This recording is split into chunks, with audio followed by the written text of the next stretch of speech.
Life में लेना देना तो चलता रहता है। इधर फ्लेक्सी लोन से बोरो कर लिया और उधर बाय मॉम डैड का वेकेशन डन। शादी का डिसीजन लिया, फ्लेक्सी लोन से और बोरो किया। प्रमोशन मिला तो ये लो थोड़ा लोन वापस कर दिया। Thank you. नए इंटीरियर्स का डील किया, फ्लेक्सी लोन से फिर थोड़ा ले लिया। ईयर एंड बोनस मिला तो इस बार लोन ज्यादा वापस कर दिया। लाइफ में लेना देना चलता रहेगा तो लोन्स में क्यों नहीं। इसीलिए flexi loan from Bajaj Finserv एक ऐसा लोन जो जब चाहे बोरो करे, जैसे चाहे रीपे करे, वो भी चुटकी में। Think it done with Bajaj Finserv.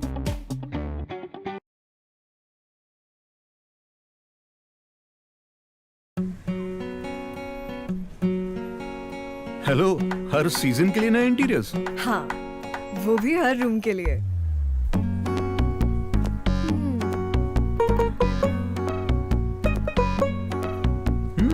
Fridge, smartphone या बड़ा टीवी, तीनों क्यों नहीं?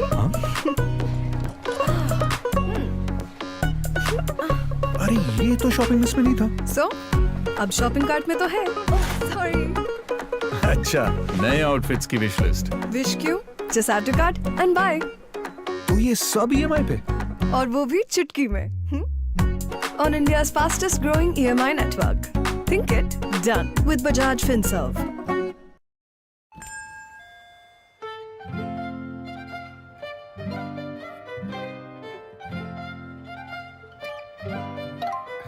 सर, अपनों को खुश रखना इससे आसान हो ही नहीं सकता।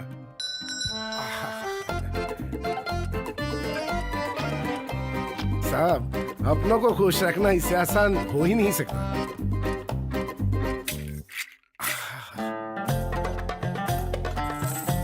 हुजूर, अपनों को खुश रखना इससे आसान हो ही नहीं सकता।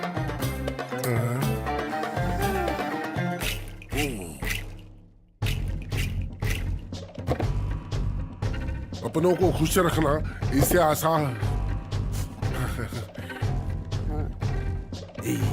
अपनों को खुशियां दिलाना आसान नहीं बनाते तो आगे कैसे बढ़ते। इसीलिए हम जो भी करते हैं उसे बेहतर बनाते आ रहे हैं, बनाते रहेंगे। Bajaj Finserv, think it done.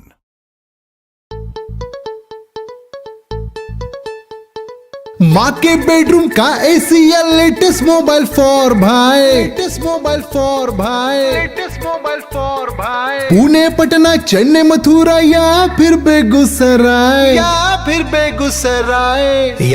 Begusarai. नए घर के लिए चाहिए 4K टीवी हाई फाई, या फिर वाइफ को चाहिए लेटेस्ट स्टाइल। EMI है ना, EMI है ना, EMI। मॉड्यूलर किचन में पुराना फ्रिज क्यों है भाई? शादी है नहीं, मैट्रेस पुराना है भाई। अक्खा इंडिया बोले भाई प्राइजेस है हाई। बेस्ट ही खरीदना है तो अपने EMI स्टोर पर आए। EMI है ना, EMI। अब काशी हो या वाशी, महंगा लगे तो EMI और बेस्ट ही चाहिए तो भी EMI, क्योंकि बजाज फिनसर्व का EMI है ना। Visit www.emistore.com। EMI है ना, EMI है ना, EMI।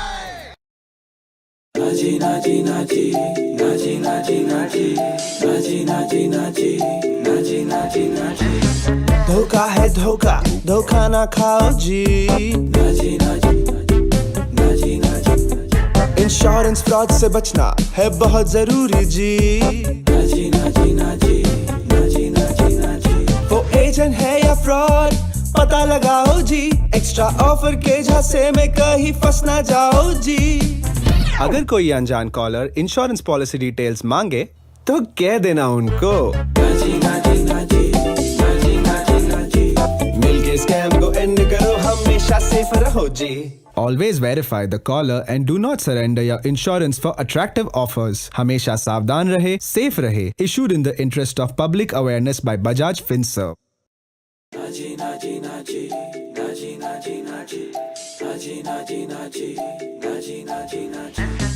धोखा है धोखा, धोखा ना खाओ जी। जो होगा सो होगा ऐसे ना सोचो जी।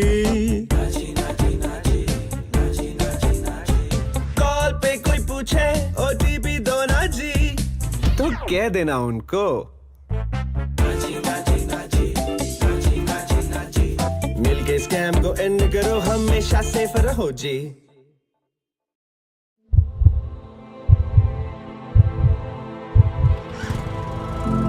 Being a hero is all about heart. It's not about ruling the world. It's about owning it. It's not about winning a race. It's about delivering a smile to the human race. It's about a spirit that just cannot be confined by geographies. It's about the heart that beats for the future and a soul that echoes the values of generations. And yet, being a hero is never about the hero. It's about the millions who celebrate them.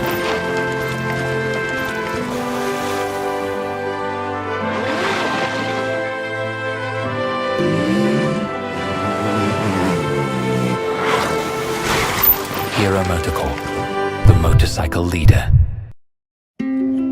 There's a gush of wind that hums a sweet song. There's a gush of wind that fights like a hero to fill the world with possibility. There's a gush of wind that jumps across oceans and mountains, embracing the entire planet. There's a gush of wind that blows away darkness.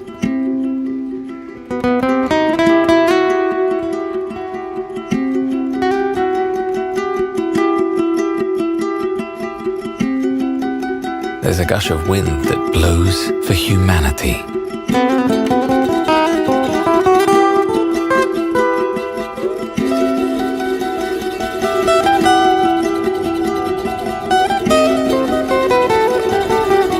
Because at Hero, we care.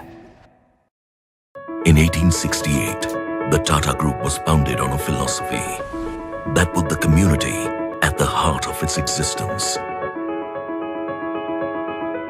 Today, we are $100 billion global enterprise.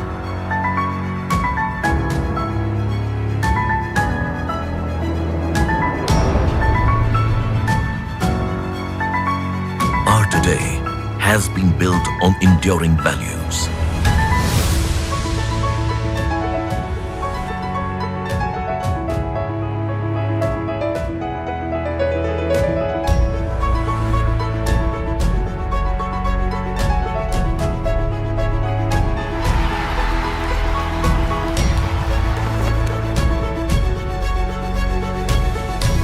Our today is about delivering excellence across business sectors.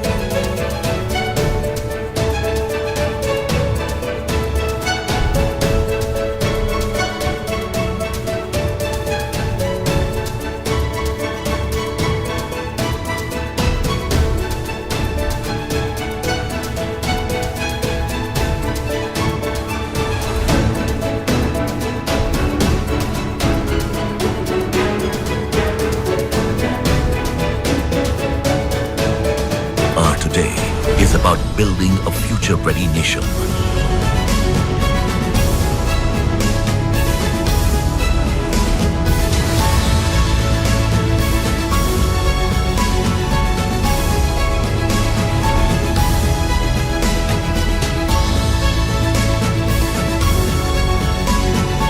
Our today has a strong foundation with community at its core.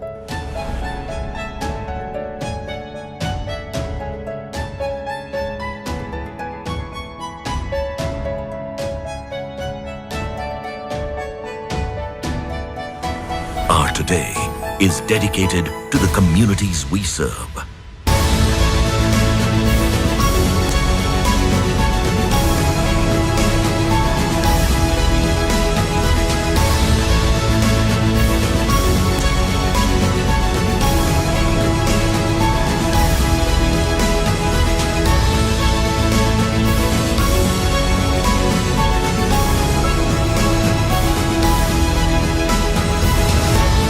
today is always about more than just today.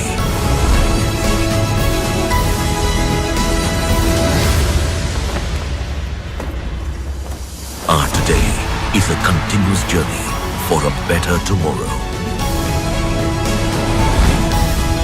Tata. Leadership with trust.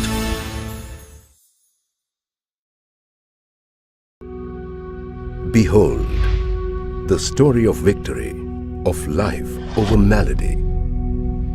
Behold the saga of power, of science over sickness. Behold the tale of triumph, of dedication over disease. Behold the rise and rise of Gaddala Pharmaceuticals Limited, one of India's largest privately held pharmaceutical companies based out of Ahmedabad, Gujarat, India. Gaddala Pharmaceuticals was born out of the vision of a legend who left an indelible mark in the chronicles of Indian pharmaceuticals industry. He was Indravadan Ambalal Modi, the founder chairman of the company, rightfully christened as the medicine man of India.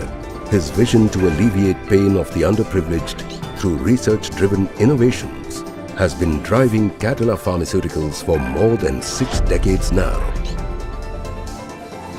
Innovations which are backed by the key strengths of the company, the state-of-the-art manufacturing and research facilities.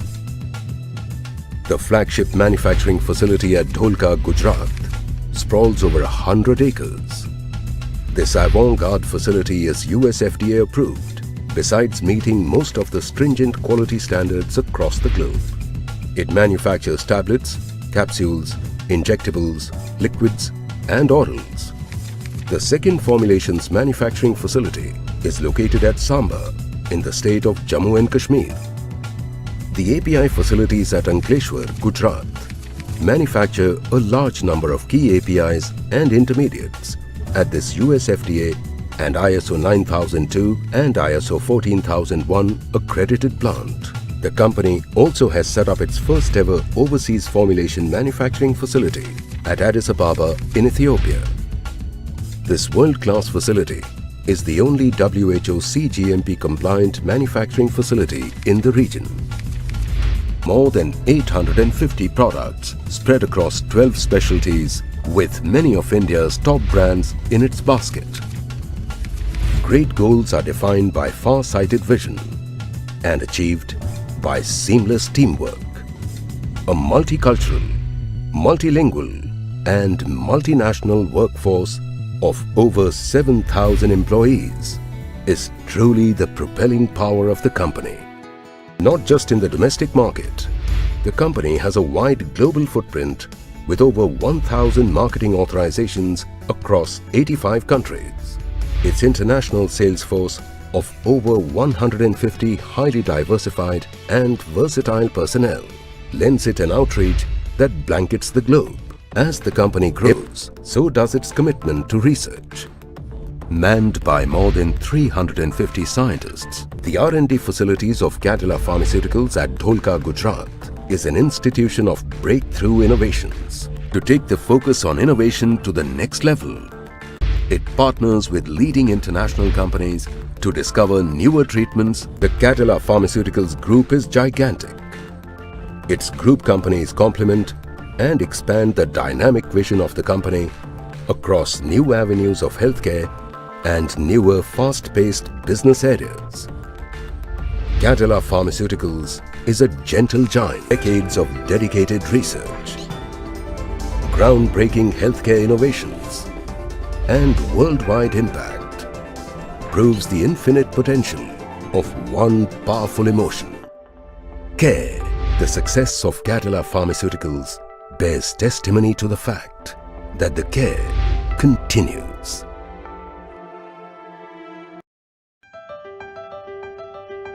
आने वाले कल की दस्तक हमें सुनाई देती है, नई मंजिल है जिस ओर हमें वो दिशा दिखाई देती है, नए इंडिया का नया जोश, नए इंडिया का नया जोश, नए जोश से निकल पड़े हम, आने वाला कल होगा हमारा, नए इंडिया का नया जोश।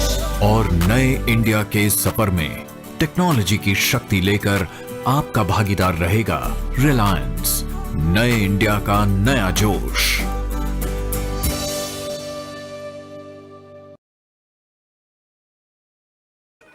लाइफ में लेना देना तो चलता रहता है।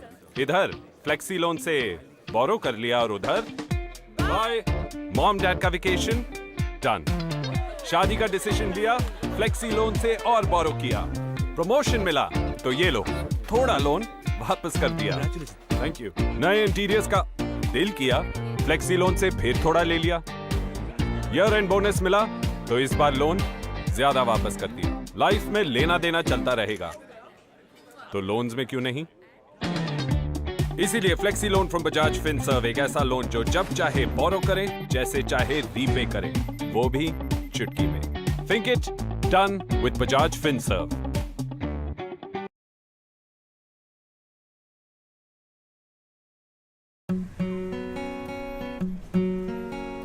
हेलो, हर सीजन के लिए नए इंटीरियर्स? हाँ, वो भी हर रूम के लिए।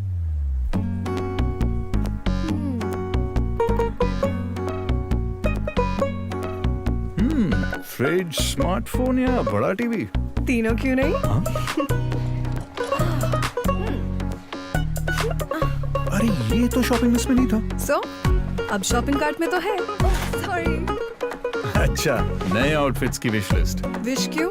Just add to cart and buy. तो ये सब EMI पे? और वो भी चुटकी में। On India's fastest growing EMI network. Think it done with Bajaj Finserv.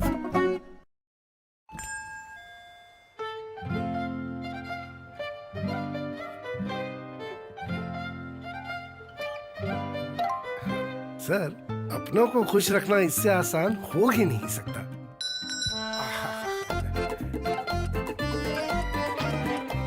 साहब, अपनों को खुश रखना इससे आसान हो ही नहीं सकता।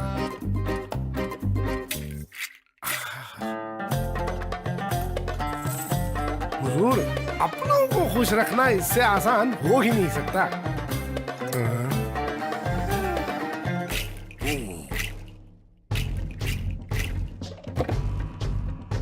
अपनों को खुश रखना इससे आसान। अपनों को खुशियां दिलाना आसान नहीं बनाते तो आगे कैसे बढ़ते। इसीलिए हम जो भी करते हैं उसे बेहतर बनाते आ रहे हैं, बनाते रहेंगे। Bajaj Finserv, think it done.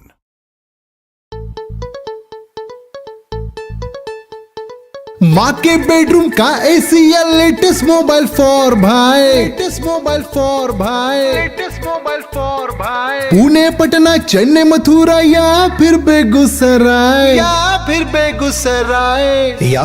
Begusarai. नए घर के लिए चाहिए 4K टीवी हाई फाई, या फिर वाइफ को चाहिए लेटेस्ट स्टाइल।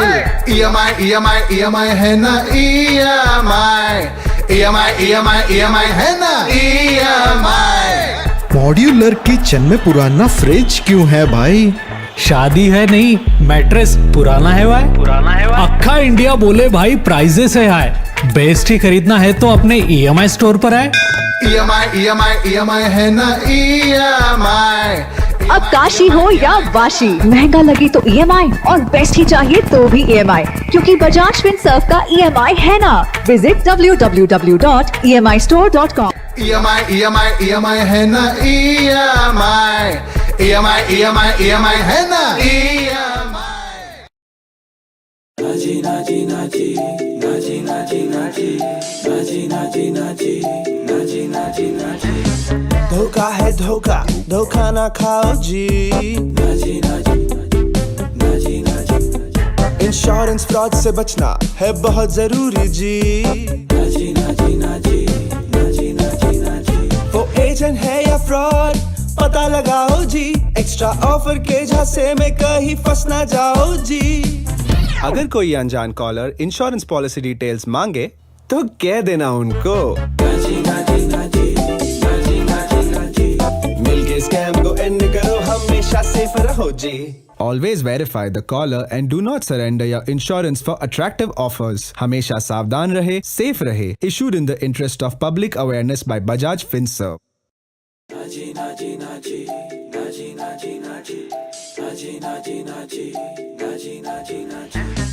धोखा है धोखा, धोखा ना खाओ जी। जो होगा सो होगा, ऐसे ना सोचो जी।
So we are live now, Mr. Kohli, and about Okay.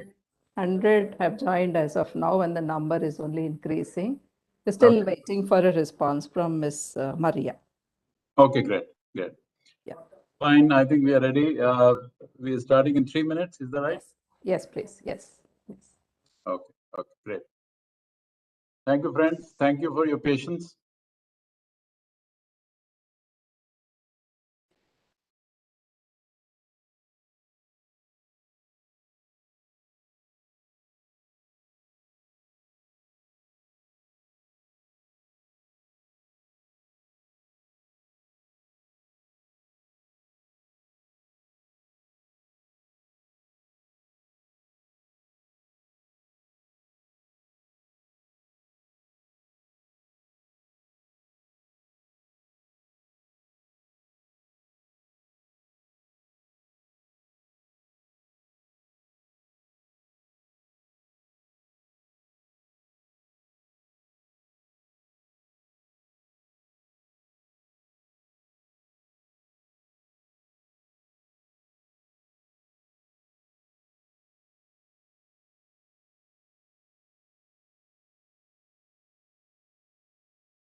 Okay.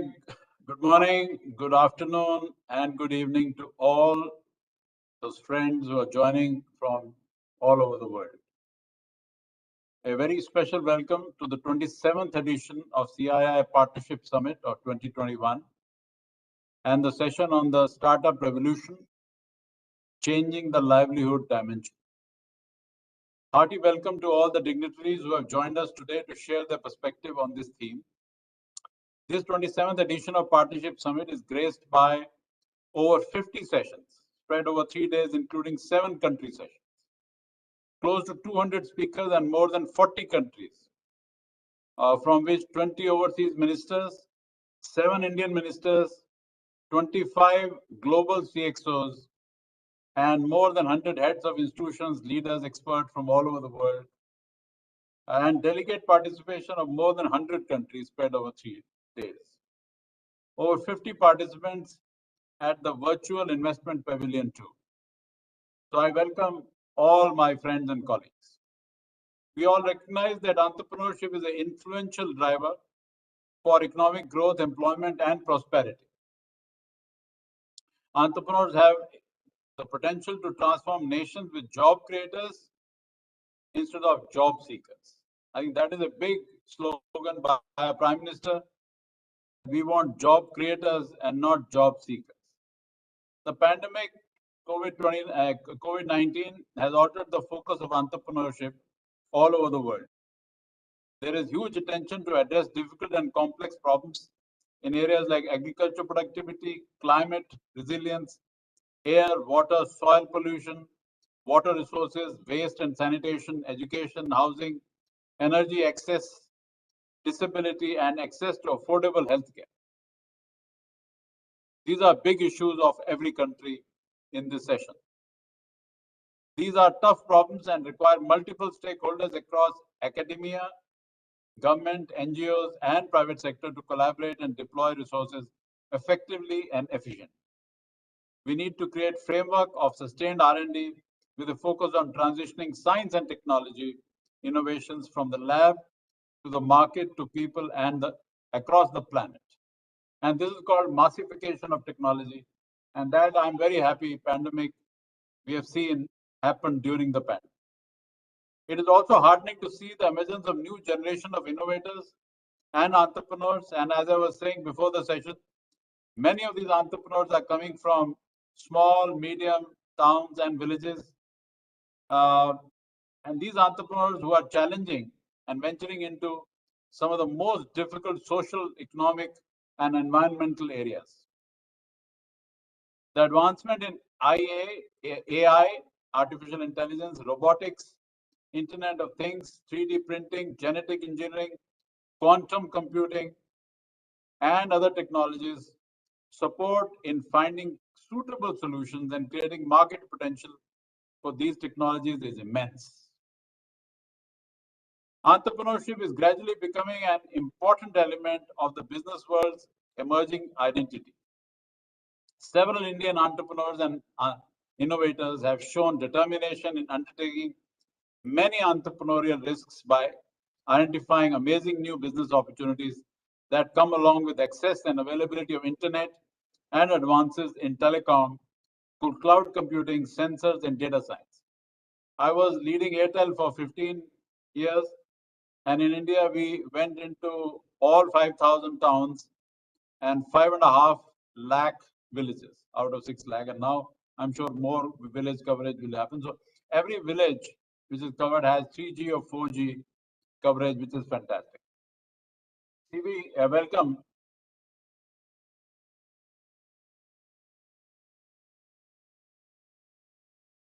The growth powered by strengthening of private capital markets, which have been evolving to support and manage early stage startup risks, especially the ones with business models built on consumer internet and digital platforms. Business models like e-commerce, food delivery, digital payments, and other on-demand services have done well in the recent times, creating new generation of business persons. With steady growth in startups during the last 2 years, India has emerged as the third largest startup ecosystem in the world. The government of India has set up a Startup India as a flagship initiative by the PM himself, intended to build a strong and inclusive ecosystem for innovation and entrepreneurship.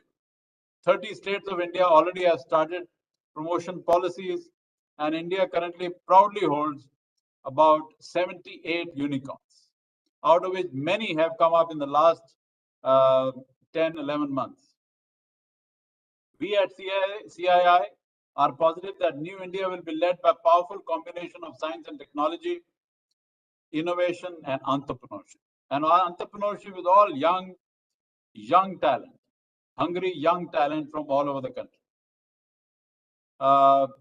We must evolve the ecosystem that will support startups in their goal to solve complex societal problems, find new markets, catalyze economic activity, generate more jobs, drive community upliftment through enhanced and predictable livelihoods, and significantly improve health and education outcomes, because health and education are most critical for our countries. We have a very eminent panel of experts from various continents today who bring perspectives of emerging and developed economies to the topic.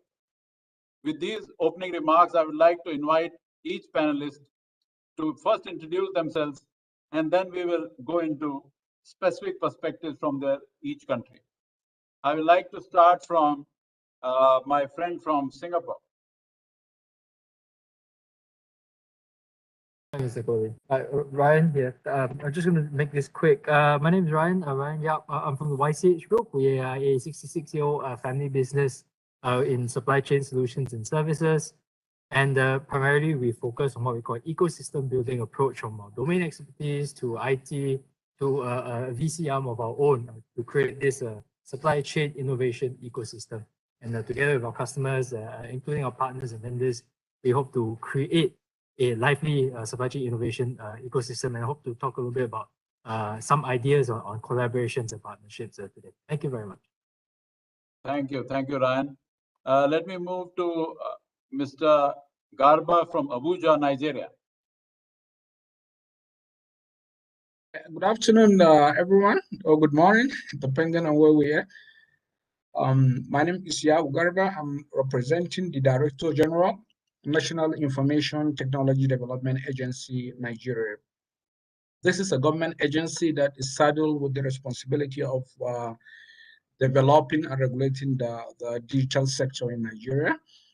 And part of the mandate of this agency is to help the tech ecosystem in Nigeria and the startups. And that's what we've been doing in the agency, trying to provide conducive atmosphere for our startups to thrive and do well. Of course, Nigeria now in the African continent is leading in the tech ecosystem and viable startup space.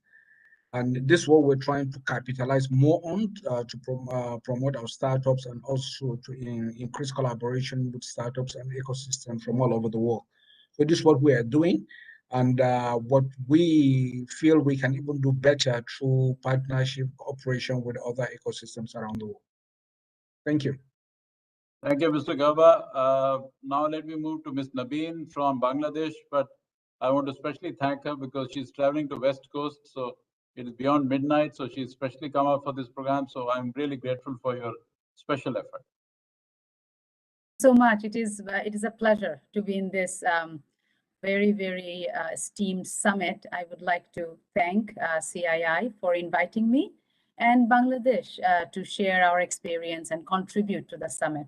I'm Tina Jabin. I'm the president of Bangladesh Startup Consortium and the founding managing director and CEO of Startup Bangladesh Limited, which is the only and first venture capital fund wholly owned by the government of Bangladesh. I had the pleasure of launching the first grant platform by the ICT Ministry and also launching the first VC fund by the government of Bangladesh.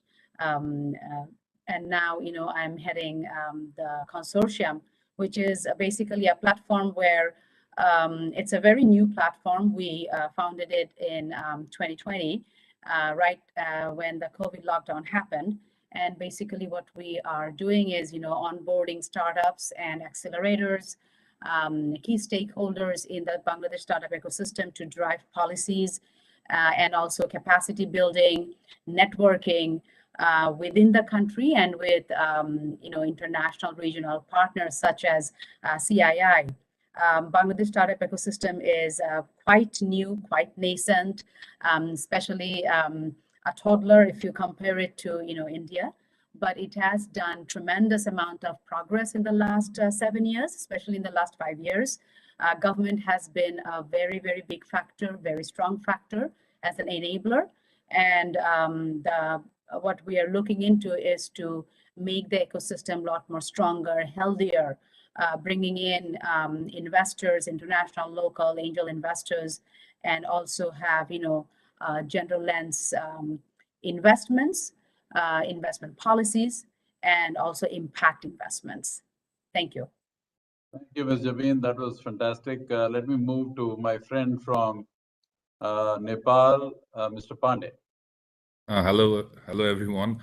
My name is Nicolas Pandey, and I'm the past president of Nepalese Young Entrepreneurs Forum.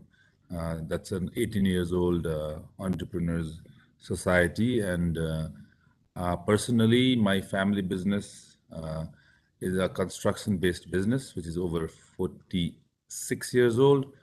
And even though I'm still working with my family, I also have done some kind of like entrepreneurship in my life. Like I've been tied up with some startup companies, and I try to help startup companies in my free time. Thank you.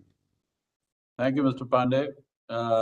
Moving to Ram from Germany. Yes, hello everyone. Thank you very much for inviting me to this session. So my name is Ram Shoam. Even though my name sounds Indian, I'm originally born in Israel, but I live in Frankfurt, the financial capital of Europe, you could call it today.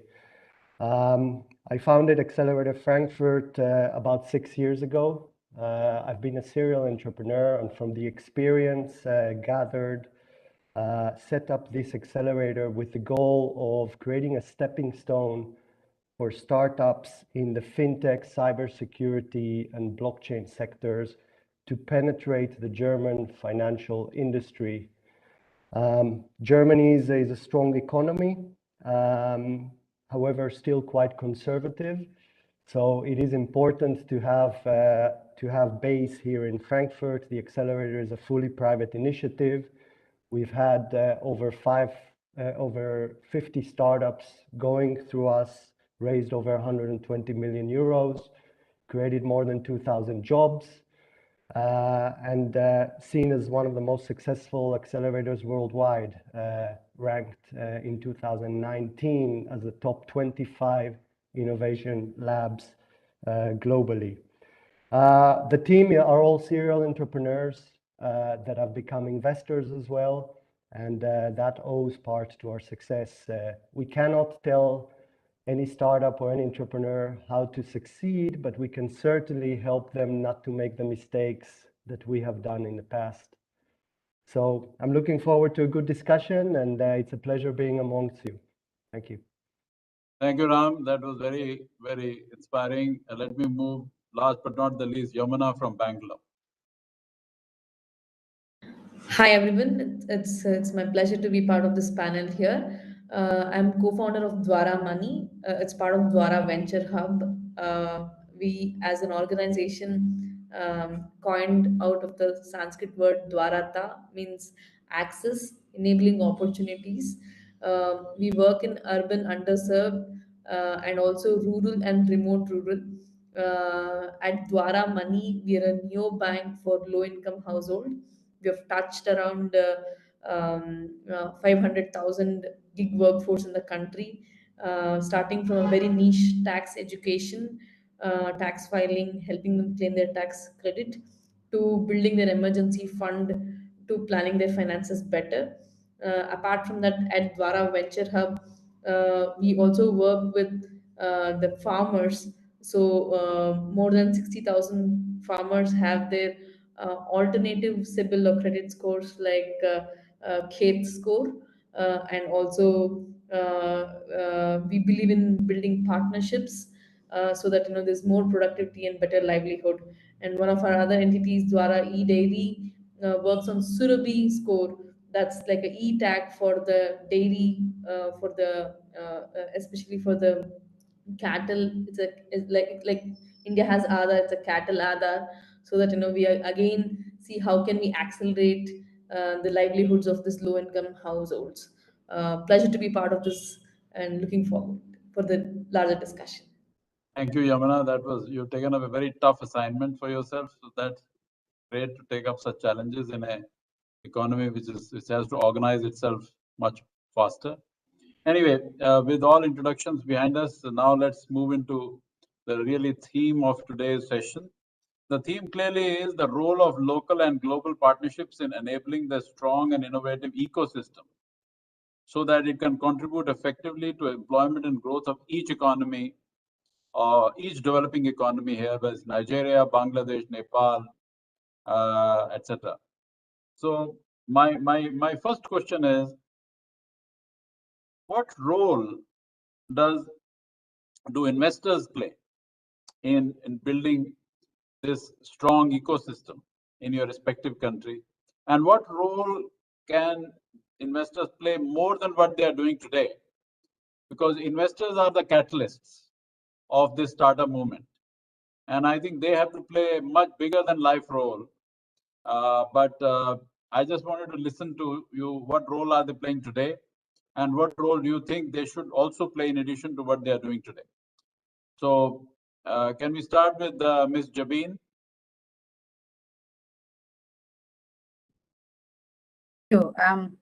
I will share my thoughts in context of my experience with Bangladesh startup ecosystem, and like I said, that it's a very nascent ecosystem. The investors that we are seeing here mainly are local investors. There is an angel investor community which is not that large, but they have been some of the early entrants into the ecosystem through angel investment. And then there are a couple of larger investors, international investors. We have Sequoia Capital, Golden Gate Ventures, and then Flourish Capital, Valor. These are, they are also in the ecosystem, investing in startups such as ShopUp, which is an aggregator platform for micro merchants, which is obviously very important from financial inclusion perspective. And there are investors such as impact investments. It's like Swiss Contact and Roots of Impact. So there is a large impact investment community also. IFC is a big investor, has been an early entrant. ADB has done some investment also. But the point is that this ecosystem is so new.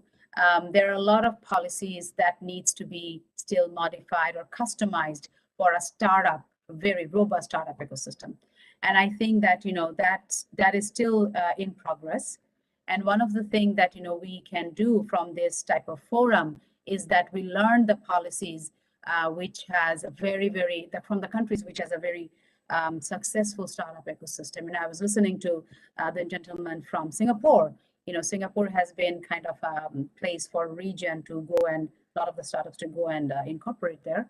And India has been a very big regional and successful player, and we want to learn from that. So from the perspective of investment, there has been quite a bit of activities. From 2019 to 2021, it has been 2x investments, funding amount, and especially from international investments. So that shows that there is interest, there is a lot more visibility for Bangladesh startup ecosystem. So I would stop there, but there is a lot more that the country can take in from international investors, and as far as policy-wise, a lot more that we can do to attract and incentivize local and international investors. Thank you. Thank you, Ms. Jabin. Let's ask this question from our friend Ryan from Singapore, because Singapore, of course, gets a lot of investment, much more than many other countries. So, Ryan, why don't you tell us what investors are doing, especially in Singapore? Yeah.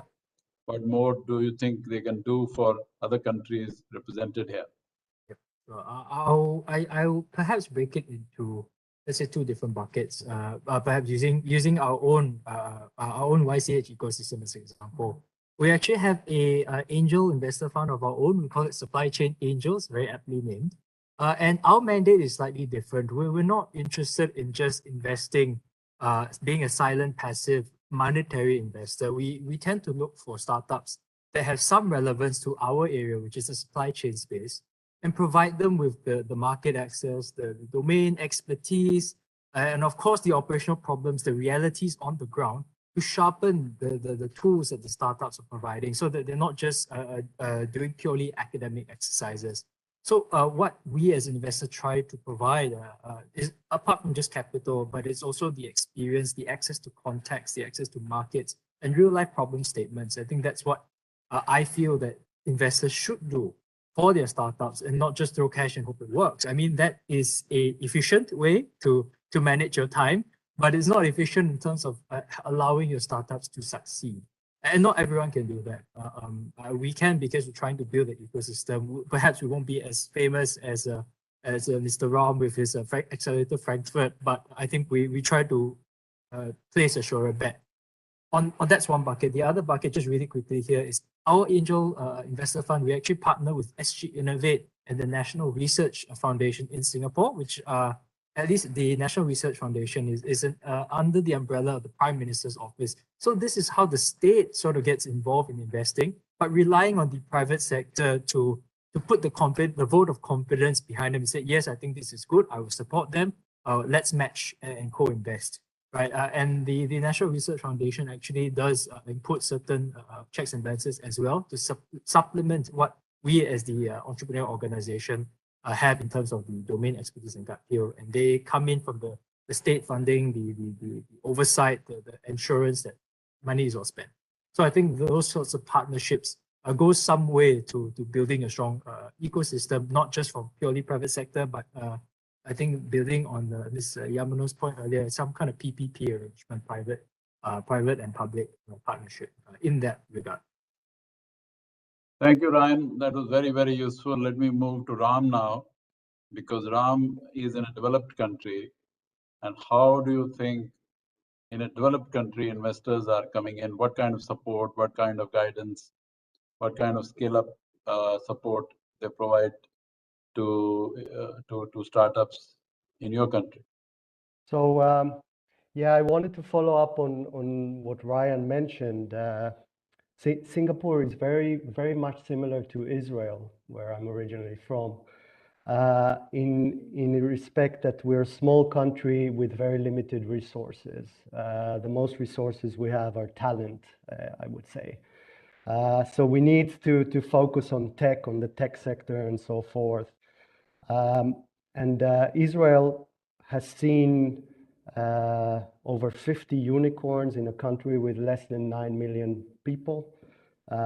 This year has been a massive record of investments. We're not even finishing the year and we already broke the 20 billion in startup investments.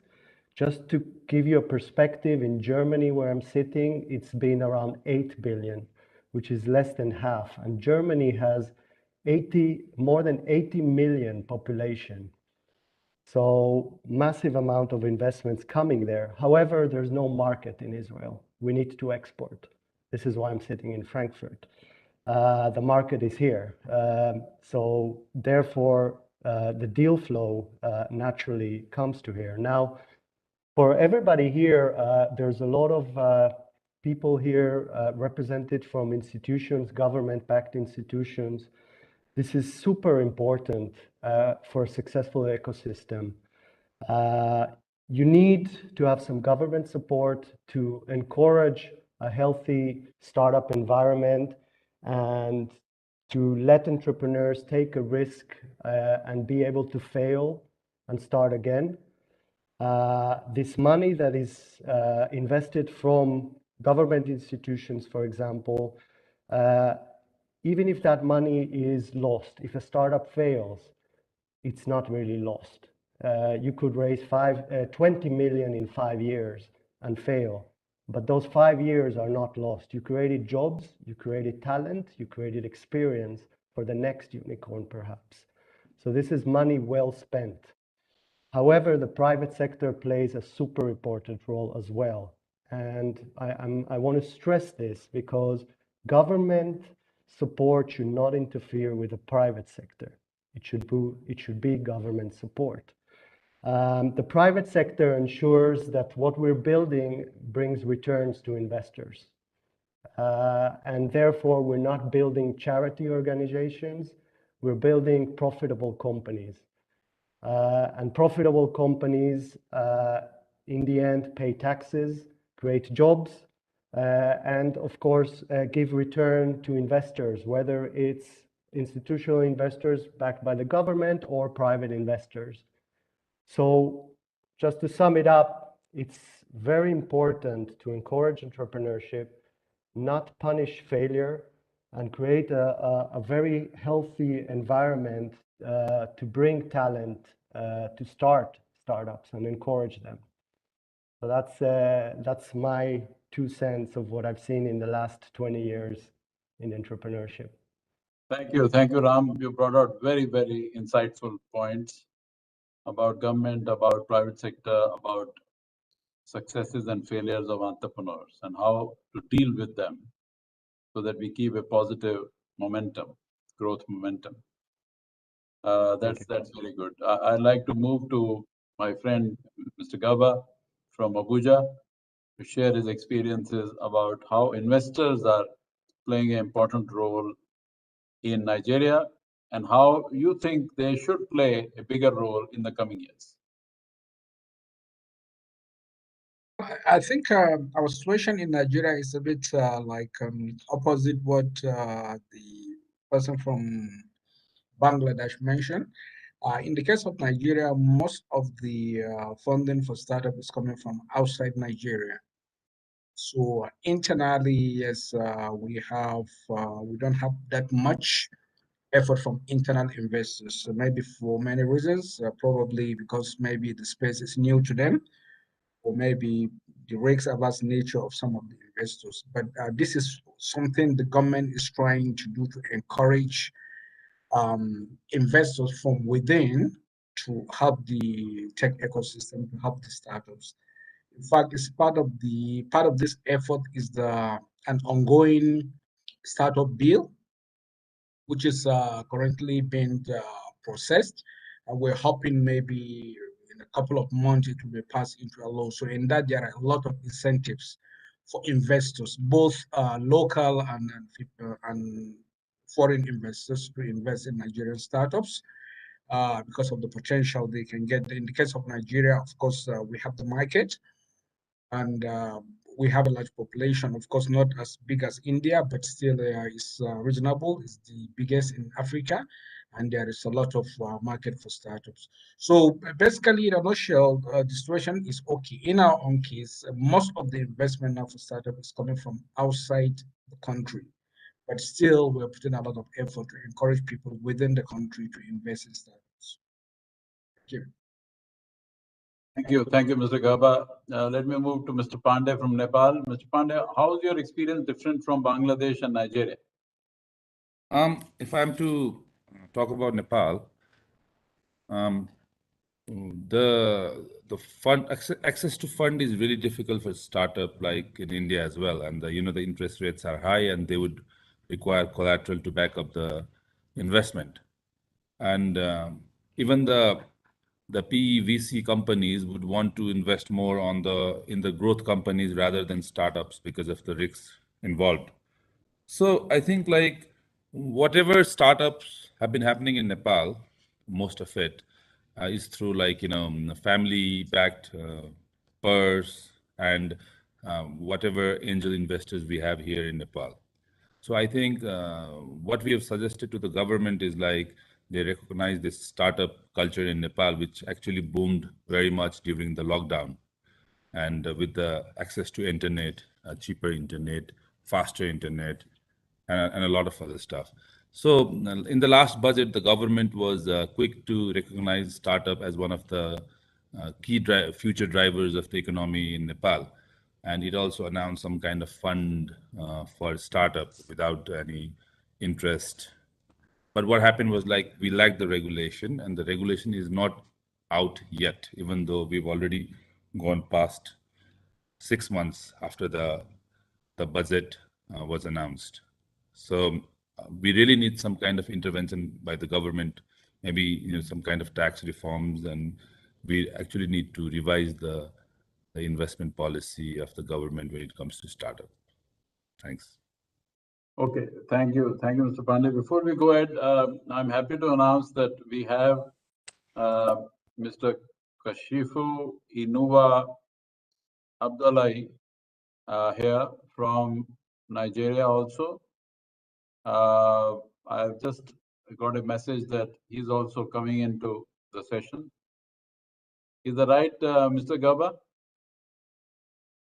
It might be possible, but because I'm in a different office, so I'm not aware of that, but it's possible. Okay, but I can't see him here. Mr. But I will confirm. I will confirm. Yeah, if you can please confirm, please. Thank you. Thank you. And I'll now move over to Yamuna. What do you think of the investors in India, for example, in your company? How are they supporting you? How are they building the ecosystem and support system for you to scale up fast? So I think the next set of revolution in startups is about how the wrap on understanding between the investors and the startup and entrepreneur founders. So we at Dwara Money, we have an institutional investor like Dwara Venture Hub, who not only bring work as an ecosystem, as a platform, but since our startup is in the financial inclusion space, we get the right set of domain expertise, shared services, and funding as a whole.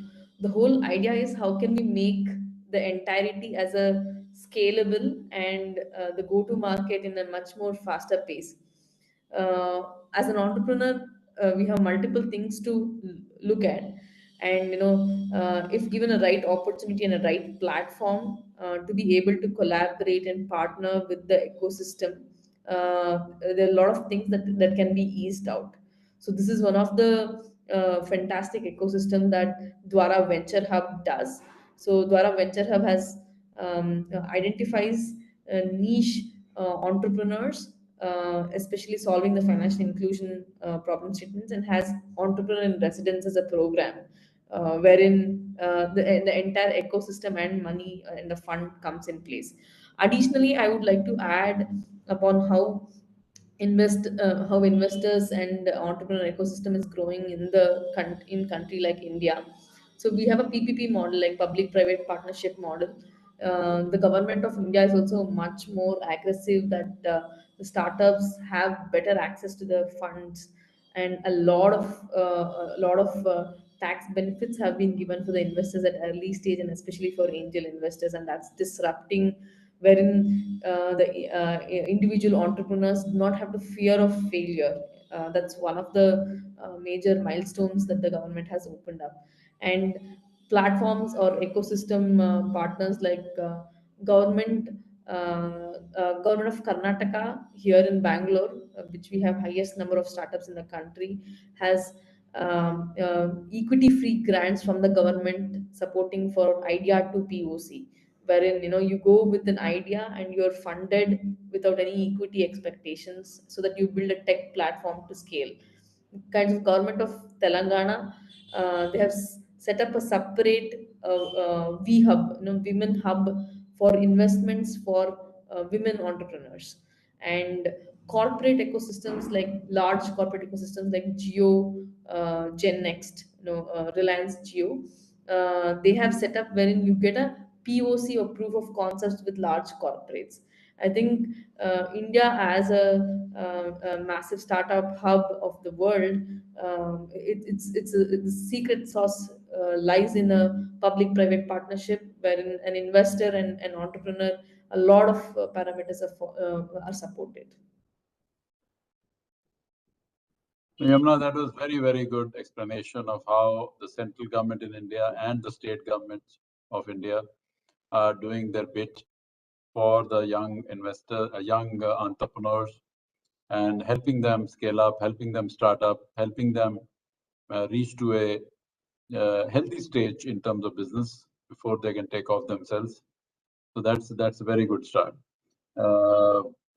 I think we also may have Miss Maria joining us very soon. I've got this message from Chile. So I think let's wait for that. But in the meantime, let's move to the next question, which I had in mind. Now, every country is in a different stage of development. For example, countries like Germany are at very higher stage of development in terms of infrastructure, in terms of financial systems, banks. As Ram said, that Frankfurt is the financial capital of Europe, and Germany definitely. But other developing countries have their own infrastructural weaknesses. Because of that, what are the top three startup priorities which you think you will have for your country? For example, I'll give you an example of India. Fintech definitely was a priority for India. And especially PM took it very seriously as soon as his government came up in 2014. And 430 million Jan Dhan accounts, new accounts were opened of people in rural areas who did not have accounts, bank accounts. So this was the initiative taken by the government. These are bank accounts which are opened with low balances or no balances, etc. initially, but now they are very active. And it was 430 million, which is nearly 1/3 of our population. But after that, fintech revolution has taken off very well, and today India is #1 in fintech transactions every day on per day basis. Now, if that is true, then I believe that India's other e-commerce, and other digital technology-based startups will pick up much faster because the foundation of fintech transactions has already been put. Foundations of online shopping, foundation of financial transactions on mobile, foundation of payment systems, everything has been done. So which was a priority for India and will be a priority for next few years. Similarly, let's talk about every market. Let's talk about Nigeria, let's talk about Bangladesh, Nepal, Germany, and Singapore, of course. What are the top 3 priorities? Are they health tech? Is that ed tech? What kind of priorities do you have? Because India definitely has ed tech, education technology, and health tech, because that is the deep need of Indian citizens. So let me this time start again with Ms. Jabeen of Bangladesh. So much. I think one of the overarching priority is financial inclusion. So fintech is definitely a big trust factor. And one of the experience that I had during my tenure with the government of Bangladesh is, working on a project where there is this interoperable digital transaction platform that is being developed. So that is definitely going to help, bring in financial inclusion and take this financial empowerment to the last mile client. So that's one thing. The other thing is, the AI strategy, ensuring that, the literacy about AI, the capacity building around AI is there. And this has been one of the focal area. Technology is definitely, a big thing, and that is how this whole startup ecosystem supporting and fostering a very healthy, robust startup ecosystem has been a big factor in the ICT ministry of the government of Bangladesh. The other thing that has been that is still ongoing is, gender parity. And that has been mostly led by the Small Medium Entrepreneurship Development Foundation. We call it SME Foundation. And in there we have, we do make sure that, there is a gender lens investment, gender intelligent policies are in there. So that these are some of the areas where government is very much looking into. But as far as services and other things, it's definitely health tech. Universal health for all has been one of the things that we have been hearing a lot from the government. Education technology, especially with COVID, has been very, very big. And then definitely women financial inclusion has been also one of the thrust area or focal area. And then also going forward, because Bangladesh, as has become a middle income country, but also it is progressing. It would like to become a developed country by 2040, and we need to keep all of these channels open and very, very robust so we can get there. Thank you.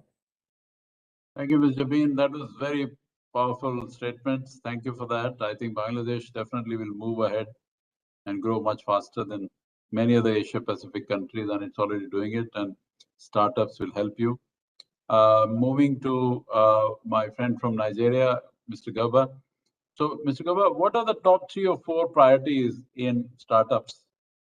Which areas you think Nigeria is prioritizing now as a government so that those areas can support the social development and economic development of the country? Well, for now, fintech is one of our key priorities. But in addition to that, we're focusing on agri-tech because similar to India, also we have a very agrarian society. So a large part of the population in Nigeria here are involved in agriculture. So we want to modernize it and even make it modern by bringing in digital technologies around those areas. So then other things we're looking at health tech and ed tech. Those like the 4 that we're putting more emphasis on these areas. So mostly for now, those are our priorities. Now, these are excellent priorities because millions and millions of people in Nigeria will benefit from it, just like in India.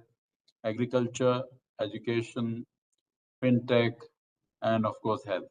All four are very, very powerful areas. And luckily, India's priorities and Nigeria priorities are kind of matching. So I think we are on the same page. Thank you. Let me move to Singapore now. So Singapore not only does these prioritization for itself, but also for the region around Singapore so that you can support the markets around Singapore, regional markets. So tell us about it, Ryan. Sorry, Mr. Kohli, I missed the last sentence. Something about regional? Yeah, you develop products in Singapore, not only for Singapore market, but also some regional markets. Oh, I see. I see. Singapore. So they can also benefit. Yeah. So I think personally, I haven't really come across too many startups that actually develop products per se. Generally, what we see in Singapore is we tend to focus on things like fintech, on edtech, or on enterprise and innovation, automation stuff like that. More services related. But I think what we face in Singapore is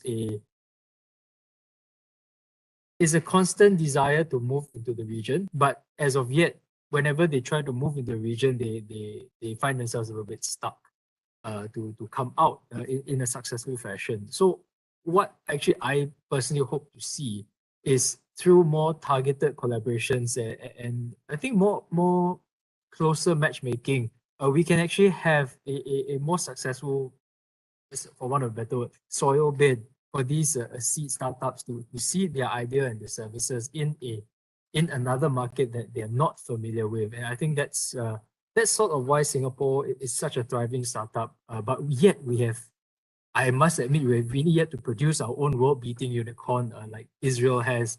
I think with a very precious few exceptions like perhaps Grab, but then again, Grab is not a full Singapore startup not anymore, correct? So that's what I is a little bit of a frustration on my part that there are a lot of great ideas, but I think the ability to move into the region is not something that the Singapore ecosystem easily allows at this stage. And I'm hoping to have more international regional startups because we are 1/3 the market of Israel, which is only 3 million.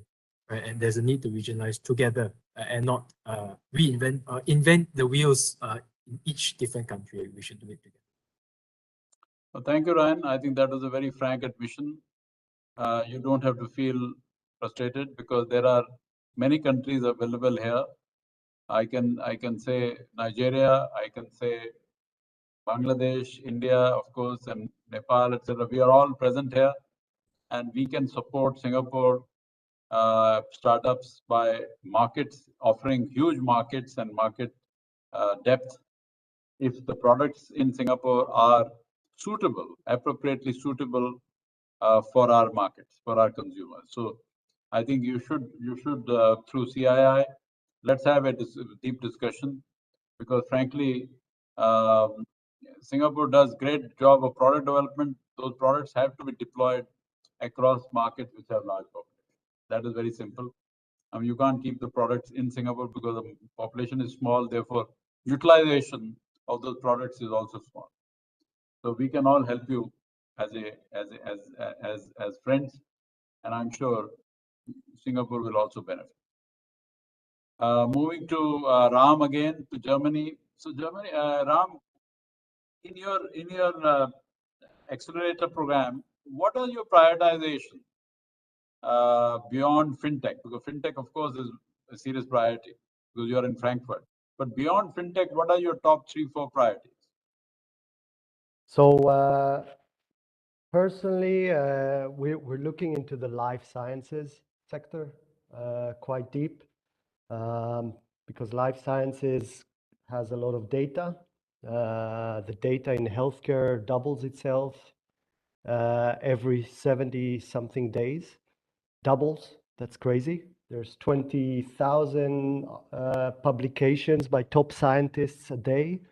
So definitely a lot of big data in there, and we need to use AI to make sense of that data. So we're working actually with a company based here in Frankfurt. It's called Inoplexus.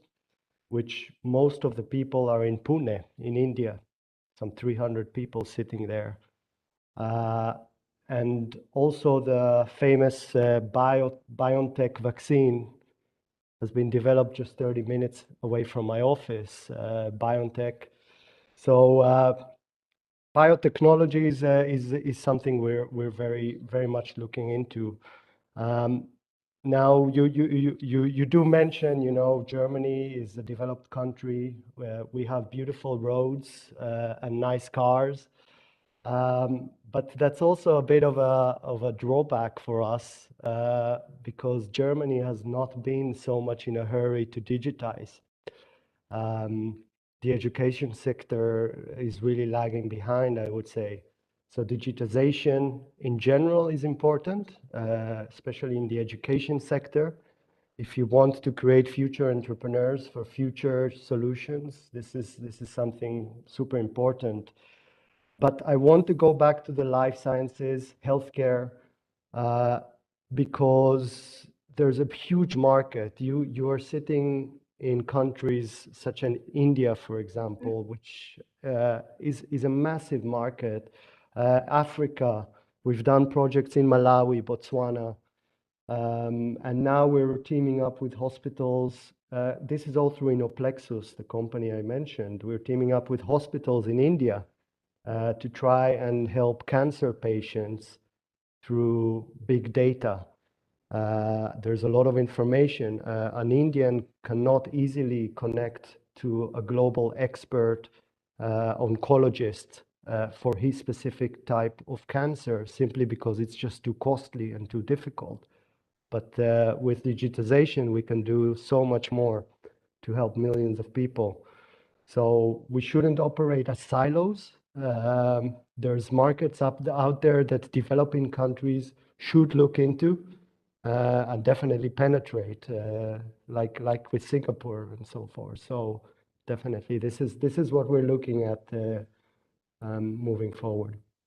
Thank you, Ram. You made very powerful points. I think saying that if these developing countries have weak infrastructure, that's actually a good news because the developing countries can leapfrog and get to digital technology much faster. And absolutely, you guys are, some of you are actually ahead in the fintech. You are absolutely right. That's what happened in fintech in India, Ram, because India doesn't have enough bank branches or bank accounts or ATMs. And that's why fintech was crucial for India's future growth. And if we had enough bank branches or ATMs, I don't think fintech revolution may have happened in India also.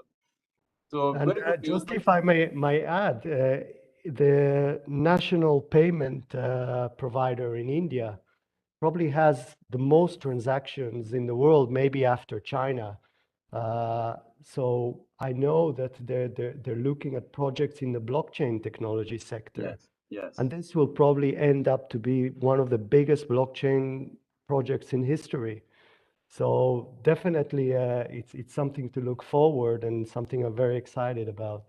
No, Ram, you made two very powerful points. Number one, that we should help each other. I think it's very important. Ms. Javeen raised it. I think my friend from Nigeria, Mr. Gava, raised it, that we should we seek help. But people like you, Ram, and Brian from Singapore, you can help. So which means that you have the products and technology, and Ms. Javeen and Mr. Gaba have the markets where you can scale up. You can scale up these products dramatically.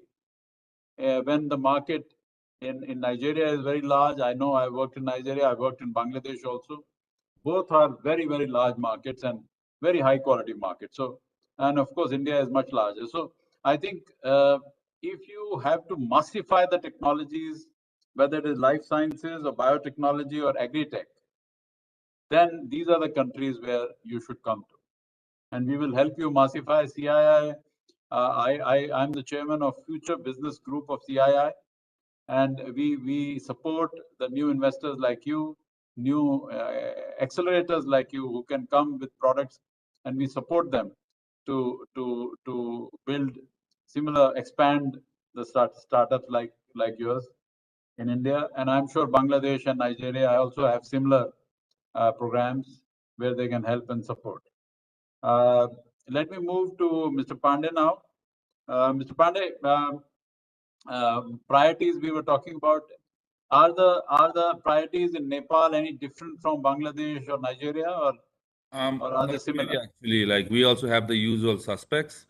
But what I want to tell you is like when you talk about focusing on certain sectors, I think like the one point I would like to, say is that like if we could like, share the technology, the technology we have in between us, then there are a lot of opportunities that we can create because like in Nepal as well, the fintech is the number one space that's there in this ecosystem. But there's a lot of things happening in eco-commerce. If you want to talk about numbers of companies coming up, startups coming up, so if we could help them with some kind of technology from our partner countries, then it's a big industry, and I think like only 1% of the whole retail business has been tapped so far. So there's a huge opportunity out here, and there are other sectors as well. Like during the pandemic, what I saw is like this health tech,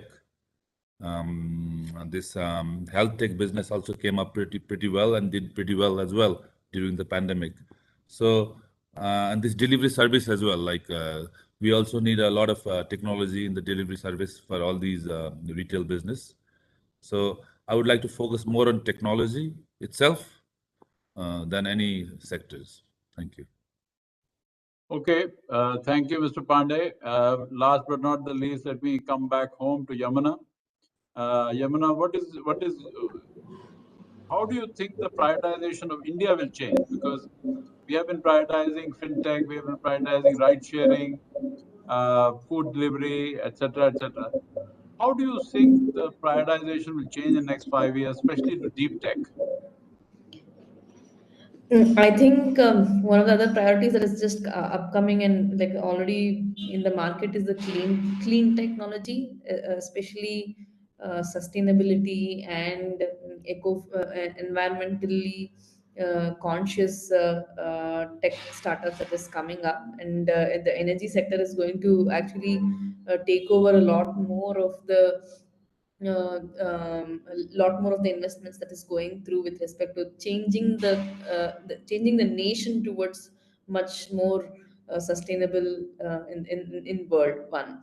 And the second thing is with respect to the deep technology, the advent of AI, ML, the other tech, the tech that is coming from like going from India to the other countries, and the interventions are just going to actually leapfrog the whatever we've even built in last 2 decades. What tech we have built in last 5 years is going to be disrupted in next 5 years. That fast is what we are moving in the technology space. And I think one more thing that I personally feel with respect to the biotech and medtech is, as a country, considering the post-pandemic, right, the emphasis on the need for the medtech and biotech is actually kickstarted during the pandemic, but it's accelerating really at a massive extent, and that is going to be like a make or break, a kind of a revolution in from India. So that's where we are looking at. Thank you, Yamuna. That was excellent point you made. And disruption is constant. Last 5 years will be disrupted in the next 5 years. That's a very big statement because many people think that only the old businesses will be disrupted, but actually that may not be true. New businesses can also be disrupted because technologies are moving much faster. Okay, let me move to the next issue, which is, I think, in my view, a very, very core issue of how entrepreneurs and founders are being treated by us. Are we encouraging them? Is the government encouraging them? Are the universities encouraging them? Are the multinationals encouraging them? Are the industry associations or accelerators encouraging them? Are they getting good quality mentors and coaches so that they can take support? Because these are young guys, they understand technology, but they don't understand how to scale up the business, how to make their product go all over the domestic market or all over the international markets. So how do you think in your countries entrepreneurs and founders are being supported in their mission? And here I like to start first with Yamuna, because Yamuna, India has this year in 2021 itself got about 40 to 50 new unicorns. So obviously there's something happening in the country, and that's why I thought it would be a great idea for Yamuna to start this point, and then we can of course talk to everyone. Yamuna, please give us a national perspective. What's happening in India on entrepreneurs and founders? Thanks. I come from a state which has the highest number of startups in the country. That's Karnataka and Bangalore. And I think the whole idea about the ecosystem as a platform is there's a lot more support starting from the government, wherein there's equity-free grants there, wherein schemes from government like Mudra, wherein you help small businesses transition from small business to a startup. You're empowering the power of idea to acceleration from the government itself. And with respect to the investor ecosystem, in spite of the pandemic, I think that never deterred the spirit of investors investing in startups during the pandemic. A lot of deals, lot of transactions, a lot of angel investments, betting big during this time was also happening simultaneously in last 1 year. With respect to the ecosystem, the startup and the founders, the state, all states have come up with the startup policy, which supports not just investments but also access to the government. In fact, one of the much appreciable thing that is disrupted in last decade is the turnaround time that the startups can get things done with governments also. That's something, as an entrepreneur, you have to run pillar to post and handle multiple things. Each governments are working in like much competitive than corporates, wherein when the startups or investors or they're coming around for getting things done. When it comes to scale and operations, like I mentioned, it's not about competing among startups. It's about collaborating amongst with the startups and building what's right for the next set of startups. And each startups are building their own niche, and ecosystems and accelerator partners are putting same kind of when it comes to fintech, all the fintech are carving out their own niche, and they're not competing. There's so much market in the ecosystem, and this transparency. They're saying that what are you building next, so that you don't reinvent the wheel. That's something that's amazing in the Indian ecosystem, I have to say. Last but not least, the emphasis for the women entrepreneurs in the Indian ecosystem. Niti Aayog has set up women entrepreneurship platform, wherein you're like the unsung stories of women entrepreneurs are appreciated, felicitated, and also an entire ecosystem from ideation to fundraise or implementation is given as a mentorship, and also with an outcome based approach. It's not about how many number of startups you're mentoring, but it's about how many number of startups have creating jobs, how much investments have been facilitated, and everything has become outcome driven in this startup ecosystem. I think this is a big disruption in India that's happening today, and it's going to disrupt much more. Thank you, Yamuna. Very well said. And I can share one startup which is part of SoftBank family portfolio called Misho, which encourages women entrepreneurs, small women entrepreneurs all over the country to sell their products across the country, which is just fantastic. Thank you, Yamuna, for your statements. Let me welcome Miss Maria de los Angeles Romo. I'm really sorry to have woken you up so late in Chile. I'm sure, this must be too early for you. But thank you for even coming in for some time. That is fantastic initiative from you. I'll request you to do two things, please. One, introduce yourself very briefly. And second, share with us how entrepreneurs and founders are supported in Chile to build their businesses, to scale up their businesses, and what role government and investors play in supporting them. Thank you. Thank you very much for your time, for the invitation. I feel so comfortable of being here. So thank you very much for this invitation. First of all, my name is Angeles Romo. I am the CEO of Startup Chile. Startup Chile is the first business accelerator in Chile, public business accelerator in Chile. And we used to support startups from all around the world, coming from the world to Chile to scale their companies. I'm going to tell you a little bit about Startup Chile, just for you to know. Startup Chile was born in a particular year in the Chile history and also in the worldwide history. I was at the year 2010 when the economic and social crisis was massive in the world. We had obviously a global financial crisis, and also in the country, we had one of the strongest headquarters in the history.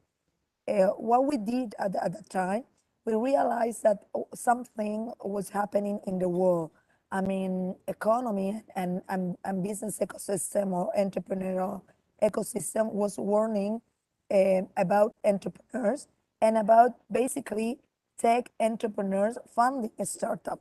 Something was happening in Singapore, in Silicon Valley, and something was happening in terms of incubating tech entrepreneurs founding these kind of companies. So at the same time, we start working on the public business accelerator. Before than that, Chile was no culture about entrepreneurship, neither innovation was in Chile. Chile was better known for mining, salmon, and wine. But the country needs at the time entrepreneurs and innovation looking for new companies or the creation of new companies. So at that time, at the year 2010, born Startup Chile as a business incubator, doing a change in the mindset of the entrepreneurial community in Chile, but not only in Chile, but also around the world, because embrace technologies and innovation in the country. At the year 2011, some Startup Chile founders created the ASET, which is the community or the association for supporting entrepreneurship in Chile as well. And little by little start coming the venture capital funds and the venture capital association and the venture capital industry. So what we did at the year was a change in the culture of the ecosystem at all. Well, basically, nowadays, we are the first public accelerator of the world. We have 24 study cases, including MIT, Stanford, Harvard, OCDE, where more than 30 other nations replicated the public policy of Startup Chile. What we used to do is we accelerate a startup to reach the high impact and success sooner than later in the Latin America market. How we do that? First of all, we give them resources. We give them equity-free funding, free co-work space, and exclusive perks deals. Second, we give them an accelerator program. The entrepreneurs arrive to Chile and they receive the Startup Chile board as a structure to accompany or support them in taking decision or making decisions. They also have an Startup Chile Academy, trying to understand what is the big issues for them to grow their companies. They receive expert office hours, and also they receive pitch training time and hours from experts from the local and global ecosystem as well. Third, we give them connections, basically connection with corporate partners, venture capital, university, government, and mentors. Four, we give them soft landing in Chile, which is really interesting for all of them. We give them 1 year working visa, and also accompaniment through the process and the opportunity to open a bank account, which is crucial for all of them arriving to the country. And finally, we give them access to the community of Startup Chile, which is more than 2,000 companies, startups, and more than 5,000 entrepreneurs doing or helping them, giving them the advice, connections, etc. Well, basically, Startup Chile is working on three basic pillars. First of all, is attracting specialized human capital to the ecosystem. Secondly, is pushing our startup to new markets because we understand the local market and the local ecosystem is very, very small. And finally, we support them with private or access to investment and funding. Why? Because we believe in these three pillars are basically the success of the companies. We are absolutely agnostic to industry, absolutely agnostic to nationalities, and basically what we believe is great ideas to boost Chile's and Latin more than 2,000 companies and startup pass through a Startup Chile. More of them, actually 73% of all the portfolio in Chile is foreign companies and entrepreneurs.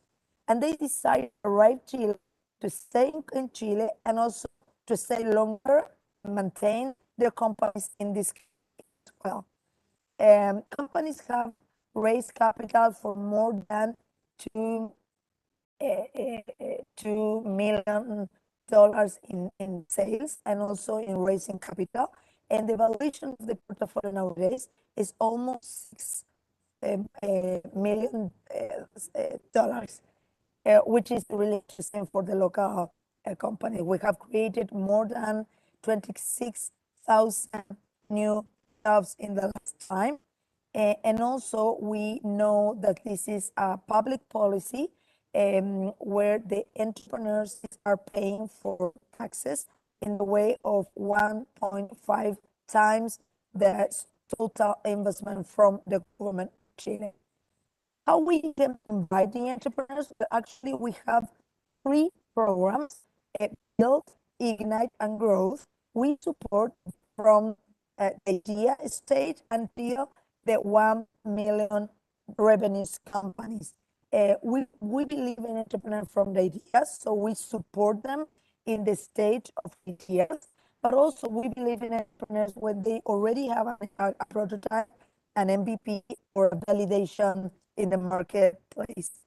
And we support them in an accelerator program in different stage.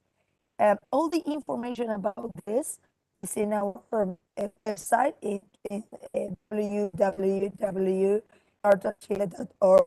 You can review all the information of the program and how we can support the entrepreneurs as well. And finally, why Chile? Basically, we believe Chile is ranked as the leading country in the region to do business. We believe that Chile is an excellent lab for the entrepreneurs validating their companies and technology. Second, we are the Latin America leader in digital connectivity. Third, we have public policies strongly supporting the entrepreneurship, the innovation, and the venture capital industry. Follow, we have significant global commercial agreement for the entrepreneurs growing their companies. And finally, we help entrepreneurs soft landing in Latin America. We really don't care about where the entrepreneurs are coming from. We really believe where they are going to achieve their impact. And nowadays, I would like to say, very proud to say as well, the Startup Chile has one of the biggest portfolio of startups in the world, in Latin America and in Chile. And we are absolutely happy to invite all of you to come along Chile, to start your company, to think your company, but also to scale and grow them. Thank you very much. Thank you, Miss Angeles Romo. This was a fantastic statement of moving Chilean economy from mining, wine, and salmon to startups. I think this your presentation has been fantastic, and moving the economy is not easy from one side to the other, but I think you've done it, and we'll definitely track you. We'll definitely be in touch with you. We just have 2 minutes left. Unfortunately, we are running out of time. So I would like to ask the last question. What if you have to do one thing, one priority for your respective country, a startup ecosystem, what is that one priority you would like to initiate immediately with collaboration of all of us? I think there are many countries here. What is that one? And please take only 20-30 seconds. Please don't take more time than that. And I would like to start with my friend from Abuja, Garba, Mr. Garba. What is one priority you would like to take up, Mr. Garba? I think now for us, really the most important thing is funding risk capital. Yeah, because without that, the startups cannot go anywhere. So this is our main priority. So we're trying to, and what we're trying to do is to promote indigenous investors to see the light of inventing in the startups. Okay, thank you, Ms. Gaba. Let me move to Ms. Jabeen from Bangladesh. Ms. Jabeen, what is your priority, one biggest priority for next 1 year, where we can help you also from CII as well as other countries in Bangladesh? So much. It was very encouraging to listen to Miss Angeles Ramos from Startup Chile. I think one of our biggest priority that I see is that the networking and capacity building for our startups, because money would come if you have a good startup, but you have to know how to make it good. So I think that, we should look into collaboration, knowledge exchanges, startup exchanges, knowledge sharing. And from there, we can build a robust startup ecosystem, not just in one country, but also regionally. Thank you. Absolutely, absolutely. I think you are absolutely right. Ram, can I come to you, please? I know Germany is ahead in terms of many things, but if you have to prioritize one thing where you will have to prioritize and you want support from all of us from other countries, what is that? So definitely encourage more female founders. My co-founder is a female, Maria Pennanen, and she's pretty angry of the fact that out of all our startup, there was just one female founder. So we decided to lower our barrier of entry. We're opening a program in spring, which will be fully online. Even people from Chile could attend. And it's focused purely for female founders, regardless of what idea stage they would be. Even if you're a stay-at-home mother, or if you're not happy at your current job and want to validate an idea, then this will be the one. And I think perhaps we can all come together and do something big in a global scale to encourage more female entrepreneurs. Thank you, Ram. And you should look at one biggest success of female founder in India called Nika. She did a IPO 3 months back, and it was fantastic IPO. Great business. Please do look at this example. Now let me move to my friend from Singapore for the regional support. What one big priority do you want to take, Ryan? I think I want to invite more companies to actually startups to work with companies, actually immerse themselves and create solutions rather than I think of what you can solve and I think what you need to solve. I rather they have more immersions together. Thank you. And moving to my friend Mr. Pandey from Nepal. For Nepal, what is one big priority do you want to take up, Mr. Pandey, where we can help you?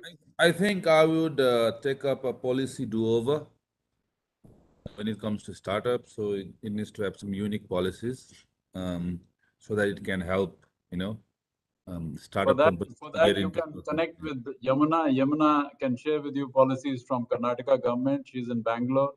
I think you can pick up those policies, share copies with your government. That will be great. Thank you. Thank you so much, Yamuna, in advance. Yeah.